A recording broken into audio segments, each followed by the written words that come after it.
Ah, Assalamualaikum warahmatullahi wabarakatuh. Salam pecinta tani dimanapun Anda berada. Jumpa kembali dengan saya Agrobio Tani. Kali ini kita akan lihat durian musangking, ya, durian musangking yang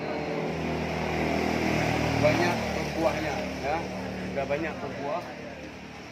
Mudah-mudahan buahnya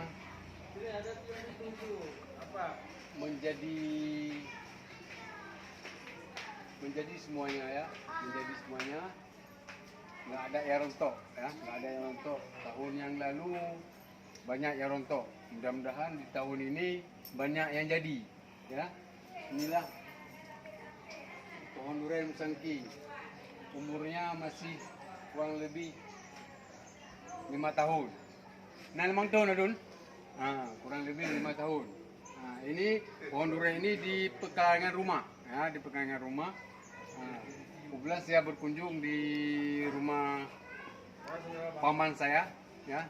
Jadi saya lihat buahnya sangat banyak, ya. Ini sudah berbuah kurang lebih 4 kali juga, ya, kurang lebih 4 kali. Tahun ini banyak sekali bunganya dan berbuahnya sampai ke atas, ya. Nah, mudah-mudahan buah ini akan jadi semuanya, ya, akan jadi semuanya, tidak gugur seperti yang dulu.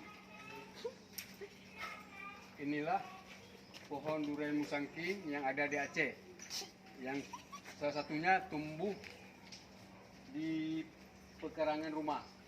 Lokasinya di perumahan Mutiara, Bukit Rata, ya. Semoga menjadi bermanfaat. Untuk